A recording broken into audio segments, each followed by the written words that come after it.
আর মানুষ মনে করতো যে আমি সুন্দর না যথেষ্ট, যে আমি ইন্ডাস্ট্রিতে কাজ করতে পারবো, ইন্ডাস্ট্রিতে আসতে হলে সুন্দর হতে হয়। সেরকম করে আসলে বাহ্যিক যেই লেভেলের বুলিংটা সেটা আমি ফেস করেছি। আজরার জীবনে প্রেম, ভালোবাসা। অবশ্যই প্রেম হয়েছে, ভালোবাসা হয়েছে, ছ্যাঁকাও খেয়েছি। আব্বা ৩ বছর জানতেন না, কিন্তু ৩টা বছর লুকিয়ে আমার কাজ করতে হয়েছে। আসসালামু আলাইকুম, এনটিভির দর্শকদের স্বাগত জানাচ্ছি আমি স্পেশাল করেসপন্ডেন্ট জাহিদুর রহমান। দর্শক, আজকে আপনাদের কাছে অনন্য একজন নারীকে তুলে ধরব, যিনি বাংলাদেশের একজন শীর্ষস্থানীয় মডেল, কোরিওগ্রাফার, ফ্যাশন স্টাইলিস্ট শুধু নন, প্রতিনিয়ত তিনি মিডিয়া অঙ্গনে মডেল তৈরি করে যাচ্ছেন এবং তার নিজের একটি ক্যাম্প রয়েছে। যে ক্যাম্পের মাধ্যমে শত শত তরুণ তরুণী মিডিয়ায় আসছেন, দেশে বিদেশে নিজেদের বাংলাদেশের নামকে তুলে ধরছেন। আজরা মাহমুদ, মিস মাহমুদ, এনটিভির পক্ষ থেকে স্বাগত জানাই। আপনি তো মিস ওয়ার্ল্ড বাংলাদেশের ন্যাশনাল ডিরেক্টর। জি। মিস ওয়ার্ল্ডের সাথে কিভাবে যুক্ত হলেন? মিস ওয়ার্ল্ড বাংলাদেশের সাথে আসলে যুক্ত হওয়ার প্রথম ছিল আমি জাজ হিসাবে কাজ করতাম, যখন লাইসেন্সটা আরেকজনের কাছে ছিল। সেখান থেকেই আসলে উনি লাইসেন্সটা ছেড়ে দিলেন। উনি ২০২৫ থেকে আর কন্টিনিউ করলেন না, এবং মিস ওয়ার্ল্ড আমার সাথে যোগাযোগ করে ডিরেক্টলি, এবং তারাই আমাকে বলে যে আজরা, লাইসেন্সটা অ্যাভেলেবল আছে, তুমি নিতে চাইবে কিনা। সেখান থেকেই আসলে মিস ওয়ার্ল্ড বাংলাদেশের সাথে যুক্ত হওয়া। অভিজ্ঞতা কেমন? অভিজ্ঞতা খুবই ভালো। এবার তো আমি গত বছর তো খুব অল্প সময়েই পাঠিয়ে দিতে হয়েছে আমার যিনি আমাদেরকে রিপ্রেজেন্ট করেছেন, আকলিমা আতিকা কণিকা। এই বছর অল্প সময় হলেও অনেক সুন্দর করে আমরা প্ল্যান করছি। আমার যেই বিউটি উইথ আ পারপাস যে প্ল্যানটা, যেটা আমি অ্যালাইন করছি মিস ওয়ার্ল্ডের সাথে, সেই জায়গাটায় খুব সুন্দর করে কাজ করতে পারছি আমরা। আমাদের যেই মেয়েটা জিতেছে, সামানজার সাইদ, সে ৩ বছর ধরে অলরেডি হাইজিন ফর হেলথ নিয়ে কাজ করছিল, এবং এখন তিনি মিস ওয়ার্ল্ড বাংলাদেশের প্ল্যাটফর্মটা ধরে সেটাকে আরও একটা অন্য রকম, অন্য লেভেলের নিয়ে যাচ্ছে, এবং সেটাকে আমরা সাপোর্ট করছি। আসলে বিউটি প্যাজেন্ট দিয়ে আমার যে উদ্দেশ্য ছিল এই প্যাজেন্ট্রিতে ঢোকার, সেটা হচ্ছে যে এমন কিছু ছেলে মেয়ে তৈরি করব, এমন কিছু কিং অ্যান্ড কুইন তৈরি করব যারা নিজের দেশের জন্য কিছু করবে। 2001-এ আপনার মডেলিং দিয়ে যাত্রা শুরু মিডিয়া অঙ্গনে। শুরুটা কেমন ছিল? আমি অনেক লাকি আসলে বলতে হবে। আমি যখন শুরু করি ২০০১ সালে, আমার অনেক মডেল হওয়ার নেশা ছিল, কারণ আমি এফটিভি দেখতাম। সেই সময় আমাদের দেশে এফটিভি চালু ছিল, এবং আমার মনে হতো ওয়াও, একটা মানুষ এভাবে করে সুন্দর করে তার কাপড় উপস্থাপন করছে, এটা তো কেমন একটা গুজ বাম্পস, মানে ভুল করার কোনো সুযোগ নেই, মাত্র ৩০ সেকেন্ডে এত সুন্দর করে হেঁটে চলে যায়। এবং তারপরে মডেল হওয়ার ইচ্ছাটা শুরু হয়। সেখান থেকে আমি একদিন ডেইলি স্টারের পত্রিকা খুলে দেখি যে মডেল আবশ্যক, এবং যোগাযোগ করে দেখি আমাদের দেশের আমি বলবো আসলে একমাত্রই সুপার মডেল কৌশিকী নাসির তুপা। তিনি আড়ং-এর মডেল ছিলেন সেই সময়, একেবারেই অন্যরকম দেখতে। তিনি একটা গ্রুমিং স্কুল করেছেন, এবং তা আমি যোগাযোগ করার পরে সেখান থেকেই আসলে ৩ মাসের ট্রেনিং। সেই ট্রেনিংয়ের পরে আবার আস্তে আস্তে করে আমাদের অডিশন শুরু হওয়া, কাজ শুরু করা, এবং ফাইনালি ২০০২ সালে ইউ গট দ্য লুক নামে একটা বিউটি প্যাজেন্ট ছিল, বিউটি কন্টেস্ট ছিল, মডেলিং কন্টেস্ট আসলে। সেখানে ক্রাউন খেতাবটা জেতার পর থেকে ইট ওয়াজ নো লুকিং ব্যাক। তারপর থেকেই এত দূরে ২৫টা বছর পেরিয়ে এসেছি। হ্যাঁ, সেই মডেল থেকে এখন আপনি মডেল তৈরির কারিগর। মানে আপনার নিজের একটি ট্যালেন্ট হান্ট ক্যাম্প রয়েছে, সেই ক্যাম্প থেকে প্রতিনিয়ত অজস্র মডেল তৈরি হচ্ছে। আজ আপনি অভিনয় করেছেন, অভিনয় থেকে নিজেকে সরিয়ে আনলেন কেন? ২০০৪-এ আমি রিয়েলাইজ করি আসলে আমি এই জায়গাটাকে ভালোবেসে ফেলেছি। আমি এখান থেকে কোথাও যেতে চাই না, আমি এই ইন্ডাস্ট্রিতেই থাকবো। কিন্তু সেই সময়টা আমাদের দেশে কাজ খুব কম হতো, ফ্যাশন মডেলিং বা ফ্যাশন শোজ বলি, কারণ এত ব্র্যান্ডস ছিল না।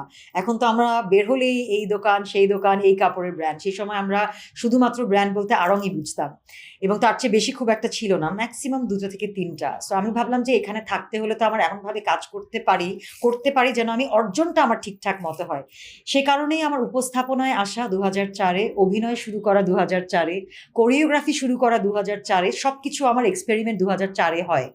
অভিনয়ের জায়গাটা আমি দেখেছি, আসলে যারা অভিনয় করে তাদেরকে আমি সেলুট জানাই। অভিনয়ের জায়গাটা অনেক অনেক কষ্টের। আমি অনেকটা সময় অভিনয় করেছি ২০০৮ পর্যন্ত, তারপরেও আমি কাজ করেছি একটা সিরিজে। কিন্তু এই ২০০৮ পর্যন্ত আমি রিয়েলাইজ করেছি যে প্রথমত অনেক কষ্ট, দ্বিতীয়ত আমার ভালোবাসার জায়গাটা অভিনয় না। আমার ভালোবাসার জায়গাটা আসলে মডেলিং করা, ফ্যাশনের সাথে যুক্ত হওয়া, এবং সে কারণেই ফ্যাশন বিষয়ক যা যা ছিল তার সাথে যুক্ত হয়েছি। যখন উপস্থাপনাও করছিলাম, আসলে ফ্যাশন অ্যান্ড লাইফস্টাইল বিষয়ক অনুষ্ঠানগুলোই উপস্থাপনা করছিলাম। ফ্যাশন কোরিওগ্রাফি তো ফ্যাশনের সাথে, এবং মডেলিং ফ্যাশনের সাথে। সেই জায়গাটায় আমি ভাবলাম যে নিজেকে এত কিছু করতে গেলে হয়তো বা সম্পূর্ণভাবে সবগুলো করতে পারবো না, এবং অভিনয়ে অনেক টাইম দিতে হয়। তাই অভিনয় থেকে সরে এসে ফ্যাশনের জায়গাটাকেই সময় দেয়া। 2001-এ যখন আপনি এই জগতে পা রাখলেন, তখনকার প্রেক্ষাপট তো ভিন্ন রকম ছিল। এখনও যেই বর্তমানে আমরা দাঁড়িয়ে আছি সেখানকার প্রেক্ষাপট একটু অন্যরকম। তখনকার ট্যাবুগুলো কেমন ছিল? মানে হুম, আপনি যে ১ম মডেল হিসেবে আসলেন ২৫ বছর আগে, হুম। তখন মানুষ কি বলতো? বিশেষ করে পরিবারকে কেমন চ্যালেঞ্জের মুখোমুখি হতে হতো? আমরা যখন শুরু করি তখন মডেলের এত পরিসরে এত মডেল ছিল না। এখন আমরা যেহেতু অনেক বেশি ব্র্যান্ড, যেহেতু অনেক বেশি ফ্যাশন হাউস, সেহেতু মডেলের ডিমান্ডও অনেক বেশি। আমরা যখন আসি তখন বছরে ২ টা থেকে ৩ টা শো হতো, বছরের শেষের দিকে হতো। সেই সময়টা আমার মনে হয় না যে খুব এনকারেজমেন্ট পেতাম আমরা to become a model. So সেই জায়গাটা থেকে আমার যেমন ফ্যামিলি সাপোর্ট, আম্মা অনেক সাপোর্ট করেছে। আব্বা ৩ বছর জানতেন না। তারপরে গিয়ে উনি জেনেছেন। যখন জেনেছেন তখন উনি অনেক প্রাউড ছিলেন। কিন্তু ৩ টা বছর লুকিয়ে আমার কাজ করতে হয়েছে।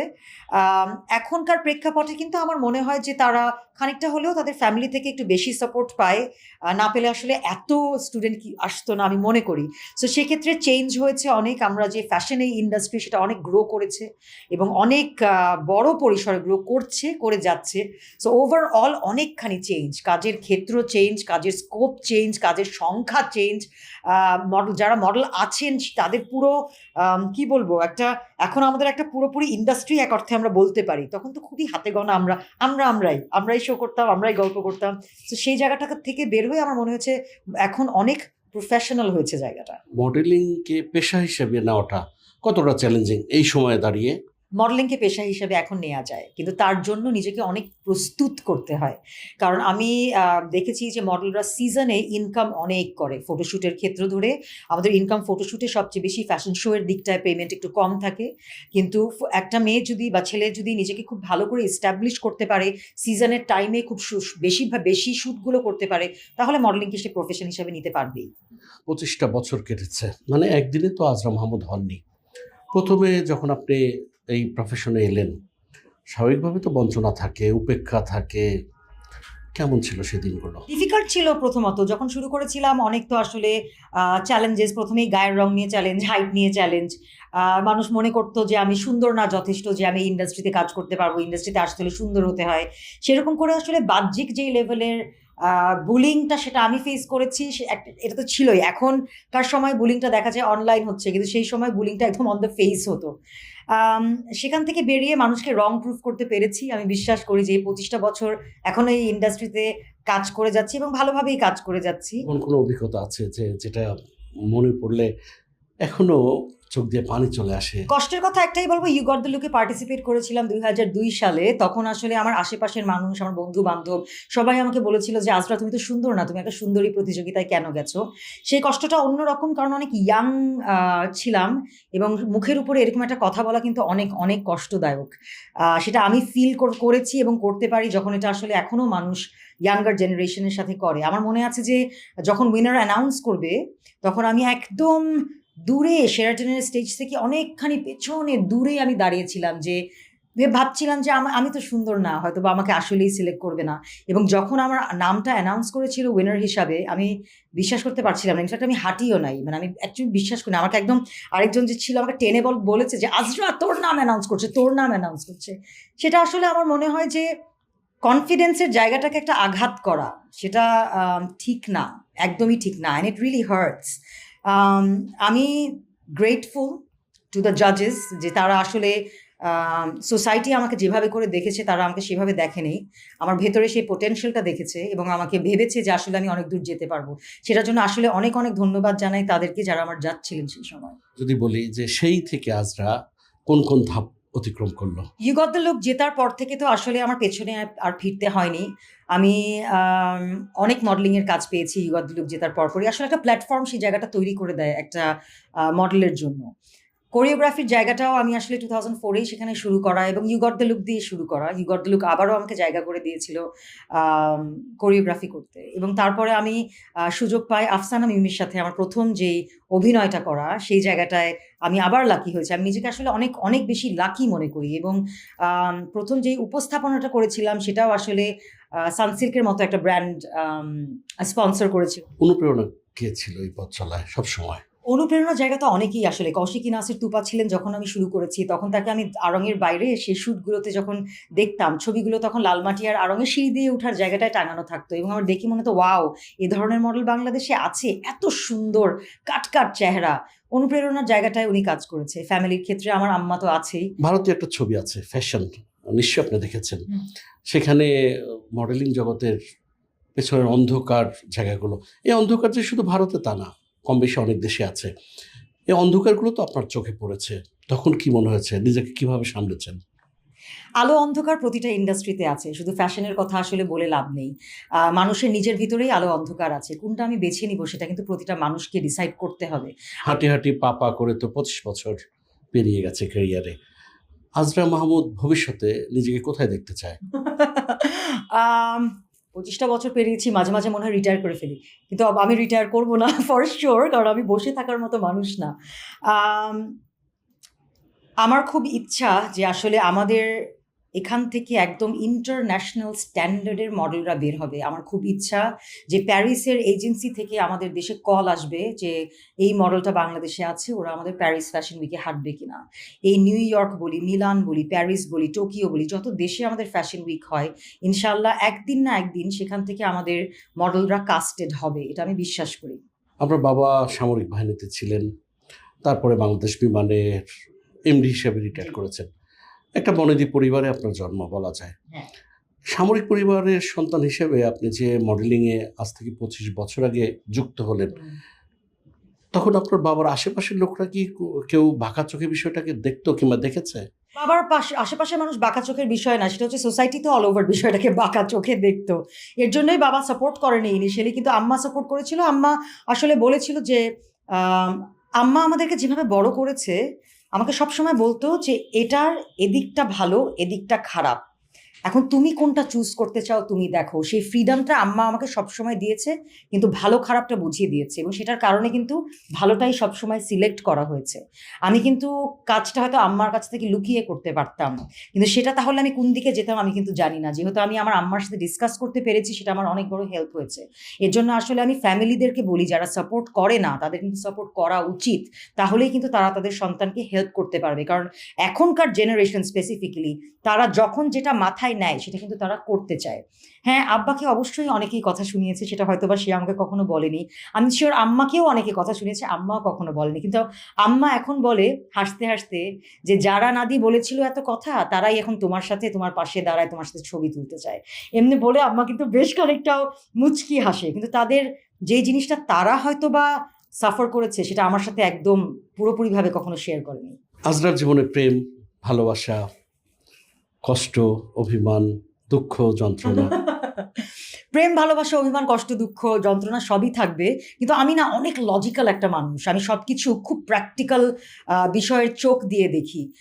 এবং ইমোশনটাকে আমি খুব ইজিলি সাইডে রাখতে পারি। এটা আমি বলব যে যেটা লজিক্যাল আমি সেদিকে হাঁটতে জানি। যেটা মানে ইমোশনাল সেটা আমাকে পেইন দিবে, কিন্তু সেটা আমি খুব ফোকাসড হই না। আমি গ্রো করতে পছন্দ করি, গ্রোতে ফোকাস করি। সো অবশ্যই প্রেম হয়েছে, ভালোবাসা হয়েছে, ছ্যাঁকাও খেয়েছি আমি সিউর। সো সেক্ষেত্রে যেই কষ্টটা মনে হয়েছে সেই নেগেটিভ এনার্জিটাকে আমি খুব পজিটিভলি ব্যবহার করে সামনে এগিয়ে গিয়েছি। সেই গল্পটাই তো শুনতে চাই যে ভেঙে পড়েননি কেন? মানে অন্য যারা ভেঙে পড়ে কি শক্তিটা ছিল? কষ্ট আমি পাই অনেক এবং আমার চোখে ঝরঝর করে পানি পড়ে এবং আমি সেই পানিটা না চোখ থেকে অ্যালাউ করি পড়তে। কারণ আমি মনে করি যে চোখ থেকে পানিটা ঝরে গেলেই ভেতরের কষ্টটা চলে যাবে। এটা আমি বিশ্বাস করি এবং সেভাবে করেই যখন ইনিশিয়ালি আমার খেয়াল আছে, আমি একটু শেয়ার করি, এটা আমি অনেক জায়গায় শেয়ার করেছি। সেটা হচ্ছে যে আমার একটা বয়ফ্রেন্ড ছিল। আনফরচুনেটলি ও মাদকাসক্ত ছিল এবং তখনই আমি মডেলিংয়ে ঢুকি। সে থাকতো না। ৩-৪ বছর ৩-৪ মাস গায়েব হয়ে যেত, রিহ্যাবে চলে যেত। সেটা আমি বুঝতাম না। আমার বয়স কম হতো। আমার খালি মনে হতো যে সে কোথায় চলে গেছে, কোথায় চলে গেছে। সো সেই জায়গাটায় আমি অনেক হার্ট হয়েছি। কিন্তু সেটাও আমি রিয়ালাইজ করেছি যে এই যে প্রেম, ভালোবাসার সম্পর্ক, সেটা কিন্তু জীবনের একটা অংশ। সেটাকে আমরা নারীরা অনেক সময় জীবন বানিয়ে ফেলি। এটা একটা প্রবলেম। সবকিছু কিন্তু আমাদের জীবনের একটা অংশ। আমার কাজ, আমার বাবা-মা, আমার বন্ধু-বান্ধব, আমার হাসব্যান্ড, আমার বয়ফ্রেন্ড, যাই হোক না কেন, এরা সবাই জীবনের অংশ। আমি যখনই ওদেরকে জীবন বানিয়ে ফেলবো, তখন কিন্তু প্রবলেম। এই জিনিসগুলো আমি খুব ইয়াং এইজে ডিফারেনশিয়েট করতে শিখেছি। সো আলহামদুলিল্লাহ অনেক হার্ট হলেও এগিয়ে যেতে আমাকে কেউ আটকাতে পারেনি। তো সেই ছ্যাঁকা দেওয়ার লোকটা কি উনিই ছিলেন না অন্য কেউ? উনিই ছিলেন, কারণ উনি গায়েব হয়ে যাচ্ছিলেন, তো ৩ মাস পর ৫ বছর তার সাথে আমার সম্পর্ক ছিল। সো ৩ মাস পর গায়েব হয়ে যেত। ইয়াং ছিলাম অনেক। সো সেক্ষেত্রে অনেক হার্ট হতাম। তারপর বিয়ে? বিয়ে তার অনেক বছর পরে। আমি বিয়ে অনেক দেরি করে করেছি। আমার একটা সময় মনে হয়েছিল যে আমি বিয়েই করব না। কিন্তু এখন আমি যাকে বিয়ে করেছি তার সাথে আমার সম্পর্ক হওয়ার পরে আমি রিয়ালাইজ করেছি যে আমি এই ছেলেটাকেই বিয়ে করতে চাই। সে কখনো আমাকে আটকে রাখতে চায়নি। সে আমি যা করতে চেয়েছি সেটায় আমাকে সাপোর্ট দিয়েছে এবং এখনো সাপোর্ট দিয়ে যাচ্ছে বলেই হয়তোবা আমি এত দূরে এসেছি। আপনার আশেপাশের মানুষরা খুব আক্ষেপ করে যে আপনি দীর্ঘদিন বিয়ে করেছেন, কিন্তু আপনি নাকি মানে সন্তানের মাই হতে চান না। কারণ কি? রহস্য কি? সেটার আসলে স্পেসিফিক্যালি কোনো কারণ নেই। আমি বিলং করি সেই অল্প পার্সেন্টেজ অফ পিপল যাদের আসলে বাচ্চা নেওয়ার শখ নেই। এটা আমার ১ম থেকেই ছিল না। আমার সেই আমি আসলে ওভারঅল আমার ক্যারিয়ারে আমি জানি আমি কোথায় যেতে চাই, আমার জীবনে আমি কোথায় যেতে চাই, আমার যে আর্নিংস সেটা আমি কোথায় খরচ করতে চাই। আমি অল ওভার সত্যি কথা বলতে একটা সেলফিশ জীবনযাপন করতে চাই। আমি যেই কষ্টটা করব সেই কষ্টের ফলটা আমি কি বলবো এটাকে? আ মানে বেনিফিট করব সেই জায়গাটা থেকেও। এবং ওভারঅলই আমি জানতাম আমার কখনো সেই টানটাই হয় নাই টুয়ার্ডস চিলড্রেন। আমি জানতাম যে I don't want children in my life. আমার আছে ভাইয়ের বাচ্চা, ওকে আমি পাগলের মতো আদর করি।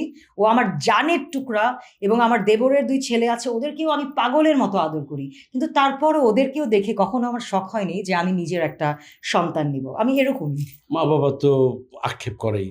কিন্তু শ্বশুর-শাশুড়ি তাদের মুখ কিভাবে বন্ধ করেন? মুখ আসলে বন্ধ করা লাগেনি। আমি এটাও মনে করি যে আমার বাবা-মাকে বোঝানোর দায়িত্ব আমার, আর আমার শ্বশুর-শাশুড়িকে বোঝানোর দায়িত্ব আমার হাসব্যান্ডের। ঠিক সেভাবে করেই আমরা রোলটা প্লে করেছি। কারো কোনো আক্ষেপ নেই। আচ্ছা, আপনার অনেক গল্প শুনলাম। ধন্যবাদ আপনাকে। দর্শক, আপনারা এতক্ষণ ছিলেন আমাদের সঙ্গে, আর আপনাদের সঙ্গে ছিলেন আজরা মাহমুদ, যিনি বাংলাদেশে ২৫ বছর ধরে নেতৃত্ব দিচ্ছেন মডেল তৈরির কারিগর হিসাবে। এতক্ষণ আপনারা যারা আমাদের সঙ্গে ছিলেন তাদের অসংখ্য ধন্যবাদ। চেষ্টা করব আগামীতে নতুন কোনো অতিথি নিয়ে আবারও আপনাদের সামনে হাজির হতে। ততক্ষণ পর্যন্ত সবাই ভালো থাকবেন, সুস্থ থাকবেন, এনটিভির সঙ্গে থাকবেন। আল্লাহ হাফেজ।